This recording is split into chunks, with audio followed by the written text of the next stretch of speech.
Hey guys, Willie P here again, and we're going to now react to another video from Infographics Show, and it's how Europe pays for Putin war on Ukraine.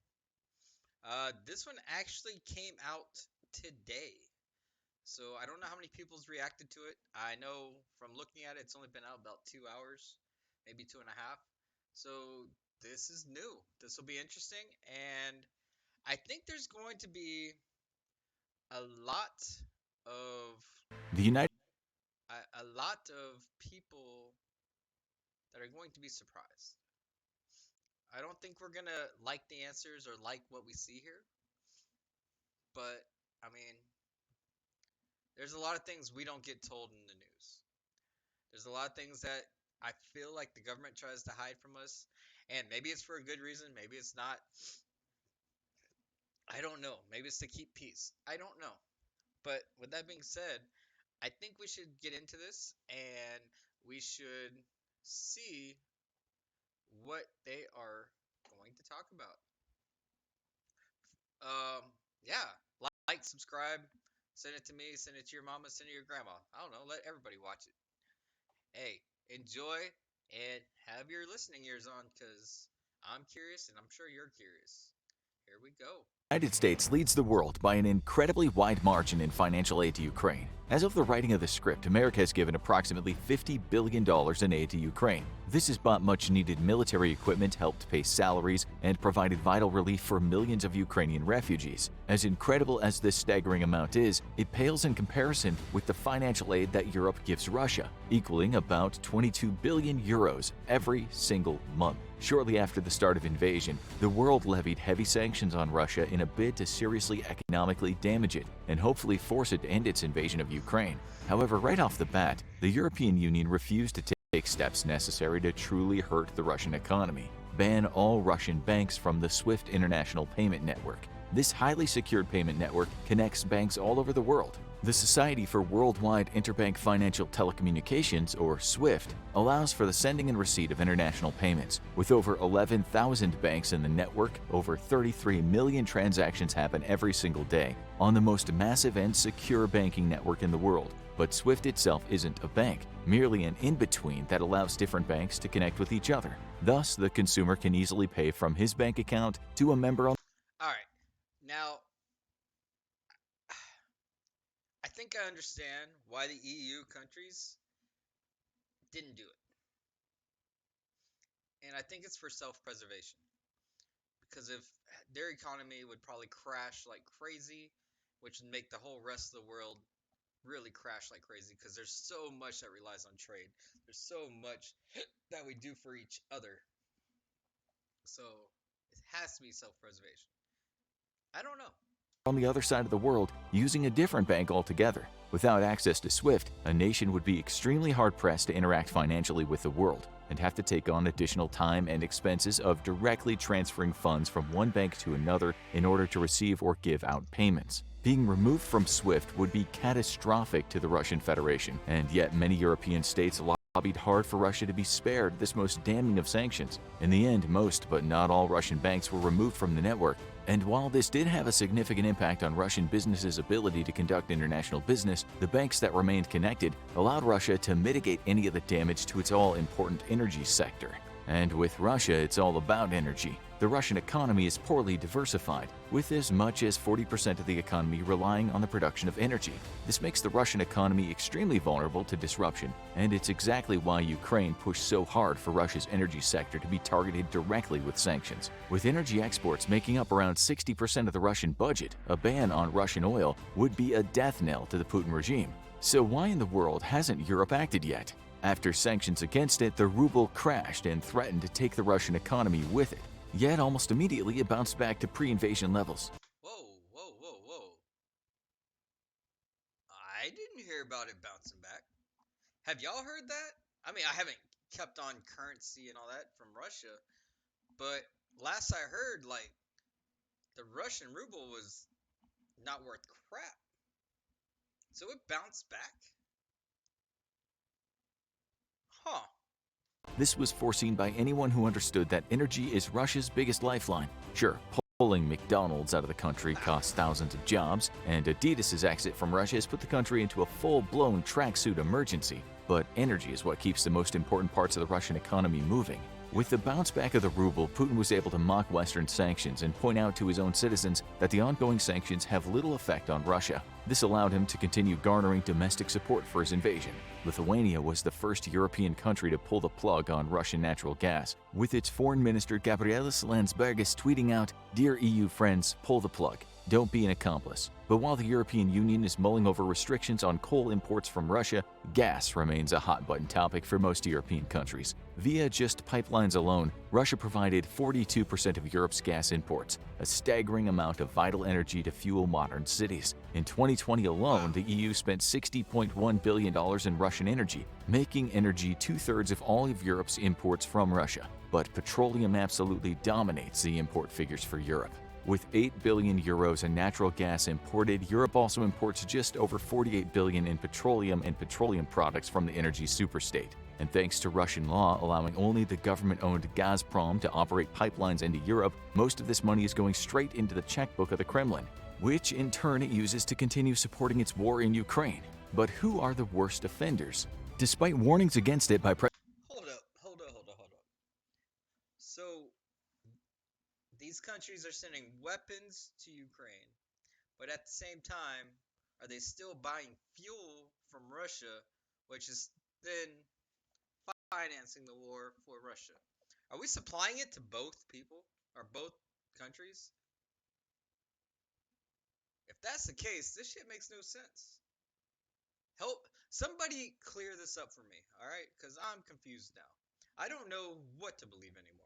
President Barack Obama, Germany basically went all in on Russian energy imports, and in 2020, Germany dominated natural gas imports from Russia with 45.8 billion cubic meters pumped straight into the country from Gazprom. Next was Italy, with 20.8 billion cubic meters, Turkey with 16.4 billion cubic meters, Austria with 13.2, France with 12.4, Netherlands with 11.9, Poland with 9.7, Hungary with 8.6, Slovakia with 8.6 as well, and the UK with 6. After this, imports fall off steeply, with the Czech Republic importing 5 billion cubic meters and the rest of Europe coming in far under that figure. Europe is clearly a big customer for Russia, and exports to Europe of all minerals, including oil, make up half of all Russian exports. Couple this with currently sky-high oil prices, and Russia is being enriched at a rate that far surpasses any amount of financial aid to Ukraine. According to Russian law, all revenue above $43 a barrel of oil goes straight into the government's pockets. Currently, as of the writing of this script, oil is at $110 per barrel, which means that over half of the price of each barrel of oil paid to Russia. 110. So we're looking at what, 67 bucks per barrel? What? Now we're all wondering why we're paying so much for gas and we're blaming other people. We need to be blaming Russia. I don't know. I give up. I don't know who to blame. Somebody's screwing us all over. Goes directly to the government coffers. Naturally, through taxes, Russia scoops up another few percentage points of anything below 43 bucks a barrel, and just Europe's energy imports alone is more than enough to pay for Russia's entire military, which highlights the precarious situation that Russia would find itself in if Europe weaned itself off Russian energy. But Russia has worked hard for years to ensure this did not happen, cozying up to its biggest energy buyers and infiltrating political movements across the EU. Russian clandestine activities have targeted environmental movements that sought to wean their nations off non-renewable energy, and at the same time use those same movements to protest against the current operation of and building of new nuclear power plants. This was all done with one goal in mind: keep Europe sucking on the petroleum and natural gas teat of Russia. And as we've now seen, Europe's reliance on Russian energy has allowed the nation to do as it pleases in Ukraine. Yet now there's a growing movement to end all dependence on a nation utterly hostile to Western civilization. Poland's Prime Minister Mateusz Morawiecki was one of the leading figures of this movement, stating that Europe needed to end its dependence on Russian oil and natural gas so that the nation would not use those funds for further aggression. Some progress has been made, with Germany shutting down the Nord Stream 2 pipeline that ran from Germany to Russia, yet another project opposed by two American presidents. Alright, they shut it down, but they gotta be getting their fuel from somewhere. Where are they getting it from? Are they still getting it from Russia but not through the pipeline? Like there's always some crap going on that we don't know about. presidents. The pipeline was not yet operating, though, so while it denied Russia some All right, it wasn't even open yet, so it didn't matter. Yeah, close it down. We're not using it anyways. Who cares then? income, it was largely a symbolic move that Germany would not at least seek even further energy ties between itself and Russia. Further, Yet Europe as a they whole, didn't and give it up. especially Germany, has been extremely reluctant to directly target Russian energy. Putin, however, has been proactive. He has cut off natural gas exports to both Poland and Bulgaria, and is now threatening to do the same to other nations. Prior to this, Putin had demanded that all future payments for energy be made in rubles so that the value of the currency could be propped up and further economic collapse contained. Europe had denied this out of hand, as current contracts stipulate that gas and other energy products are to be paid for in either dollars or euros. Yet, just a single day after Putin shut off the gas to Poland and Bulgaria, German and Italian energy companies practically tripped over themselves to open up accounts with Russian bank Gazprom Bank in order to comply with Putin's orders that purchases be paid for in rubles. With Wow, they folded quick, didn't they? Wow. This is stuff I don't hear on your basic news. I've never heard though most of this. But wow. $850 million a day being paid by Europe to Russia, sanctions are not hitting Russia nearly as hard as they should be, and subsequently the war continues to rage. Yet, Putin's threats have galvanized Europe to become energy independent and have inadvertently led to a resurgence of a green movement on the continent. Facing the reality of being unable to effectively confront Russia as long as it provides for its energy needs, Europe has taken to looking at all sources of new energy, including renewable, with increased vigor. In the coming years, we should see an expansion of green energy across Europe, as many European nations are reluctant to turn to the Middle East for energy needs due to political concerns in the region. Now the European Union is working to phase out all Russian oil by the end of this year, and they're hoping to do Oh, the same with okay. That's huge. Huh. That's just gonna make him mad. We're gonna see a lot more issues coming up. natural gas either by the end of this year or within a few years. This will be a serious hit to Russia's coffers, but the biggest benefit will be freeing Europe from the influence of a state that is overtly hostile to it. As long as Russia controls European energy, the European Union will never be able to effectively oppose Russian foreign policy. And as the shutdown of exports to Poland and Bulgaria have shown, some European countries are so dependent on Russian gas and oil that they threaten the very unity of the EU. Now go watch What's Wrong. Wow. Wow. That's a good one right there, though. I think what's wrong with the Russian military? Russia's military? That'd be a good one to watch. It's a long one though, 19. Whew. Wow. There's just so much knowledge and information that was dropped right there. You might want to watch it a few times. It's just insane. Huh. All right, y'all. Willie P here, and I hope you enjoyed it. I hope it was informational to you. I hope you share it with somebody because there's a lot of knowledge that you shouldn't keep in this video, and you should definitely let other people know about it. It's it's interesting.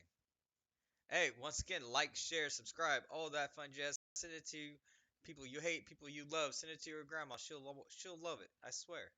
I'm adorable. Not really, but all right. Well, with that being said, I hope everybody has a great day. And all I can say with that one is, wow.